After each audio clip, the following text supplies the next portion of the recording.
So అందరికీ నమస్తే. YSR Congress party జిల్లా కోర్ కమిటీ సమావేశం జరిగింది. ఆ సమావేశంలో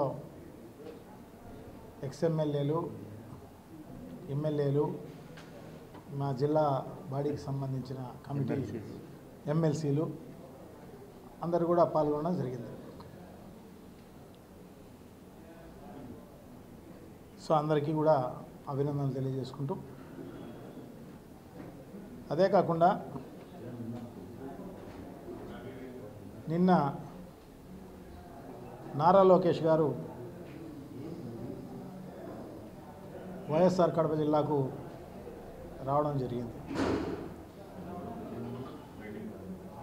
నారా చంద్రబాబు నాయుడుకు వారసుడు, ఐటీ విద్యాశాఖ మంత్రి.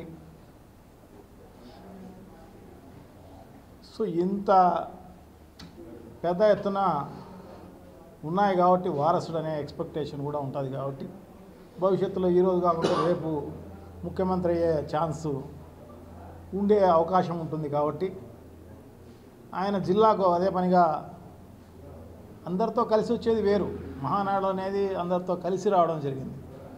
సో ఇది సపరేట్గా జిల్లాకు వస్తున్నాడు అంటే నిజంగా కూడా ప్రజలు ఎక్స్పెక్ట్ చేస్తారు. ఎందుకంటే ఎవరైనా ఒక నాయకుడు ఈ రాష్ట్ర భవిష్యత్తుకు నిర్ణయించేవాడనే అతను వస్తూ ఉంటే ఈ జిల్లాకు ఏదైనా మేలు జరుగుతుందేమో, కనీసం ఆయన విద్యాశాఖ కన్నా మేలు జరుగుతుందేమో అని చెప్పేసి అందరూ ఎక్స్పెక్ట్ చేసి ఉంటారు. సో అదేం లేకుండా జిల్లాకు వచ్చి, అదే కాకుండా జిల్లాకు వచ్చిన తర్వాత ఇప్పుడున్న బర్నింగ్ ప్రాబ్లం వ్యవసాయానికి సంబంధించి అయితేనే, నిజంగా ఉల్లికి సంబంధించి అయితేనేమి, చీనీకి సంబంధించి అయితేనేమి, మినుములకు సంబంధించి అయితేనేమి, ఇప్పుడు ఇమీడియట్గా మార్కెట్ ఇంటర్వెన్షన్ కావాల్సిన అవసరం తప్పకుండా ఉంది ఈ ప్రభుత్వానికి.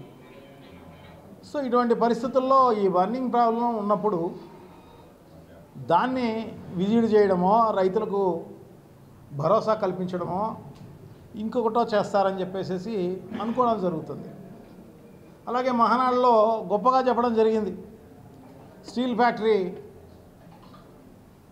అంత 4 నెలల కిందటనే, అంటే మహానాడు అయిపోయిన తర్వాత మరుసటి నెలలోనే 12వ తారీఖు కల్లా భూమి పూజ జరుగుతుందని చెప్పి గొప్పలు చెప్పి పోవడం జరిగింది.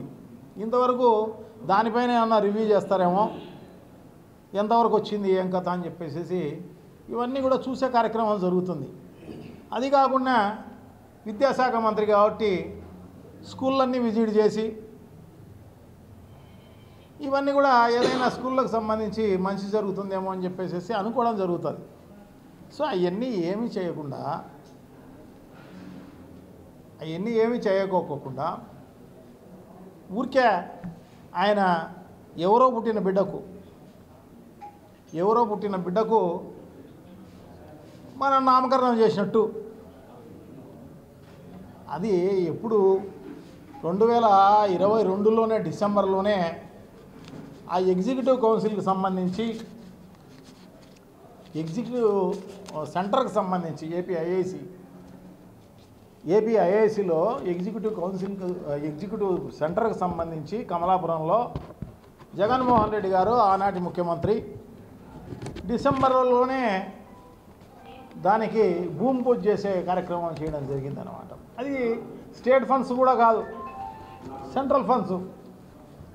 అదే కాకుండా ఎంఎస్ టెక్నోడామ్ అని చెప్పేసి ఇండియా ప్రైవేట్ లిమిటెడ్ అనేది ఒకదానికి ఓపెన్ చేయడం జరిగింది. ఆయన టెల్సానా వరల్డ్స్ ప్రైవేట్ లిమిటెడ్ అని చెప్పేసి ఈ ఫర్నిచరు తయారు చేసే కంపెనీకి ఇచ్చేయడం జరిగింది.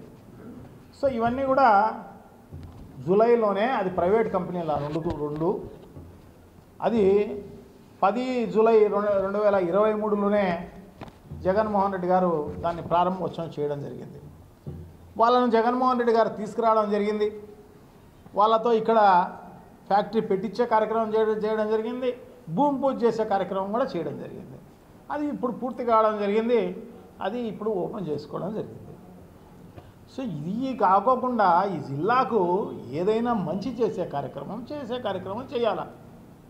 అలాగే ఇక్కడ ఈ ఎగ్జిక్యూటివ్ సెంటర్ అనేదాన్ని ఇక్కడ అదే పనిగా మా ఎంపీ గారు అయితేనేమి, అప్పుడున్న ప్రభుత్వం అయితేనేమి పెద్ద ఎత్తున కష్టపడి ఇక్కడికి తెచ్చిన పరిస్థితి కడపకు.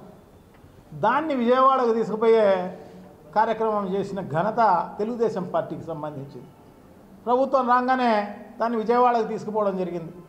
దాంతో పెద్ద ఎత్తున ఇక్కడ ఉద్యమాలు జరిగితే సో మళ్ళా ఇక్కడ ఓటు పెట్టడం జరిగింది. ఇది కేంద్ర ప్రభుత్వానికి సంబంధించింది. 3 సెంటర్లు శాంక్షన్ చేయడం జరిగింది. ఆ 3 సెంటర్లలో ఒకటి కడపలో పెట్టడం జరిగింది. అవకాశం ఉంటే నువ్వు ఆ సెంట్రల్కి పోయి ఇంకొక 4 5 శాంక్షన్ చేసుకొని వచ్చి విజయవాడలో కాకుంటే ఇంకో చోట కూడా పెట్టే కార్యక్రమం చేయవచ్చు. అట్లా చేయకపోగా కడపకు వచ్చిన దాన్ని తీసుకుపోయే కార్యక్రమం చేస్తే అది ఏదో ఉద్యమాల ద్వారా మళ్ళా అది వెనక్కి వచ్చిన పరిస్థితి అన్నమాట. సో దాన్ని ఓపెన్ చేసే కార్యక్రమం చేయడం జరిగింది. అంటే వేరే వాళ్ళు ఎవరో పుట్టించిన బిడ్డకు మనం నామకరణం చేసినట్టు ఉంటుంది అన్నమాట. అంతకు తప్ప నుంచి వేరే ఏం లేదన్నమాట.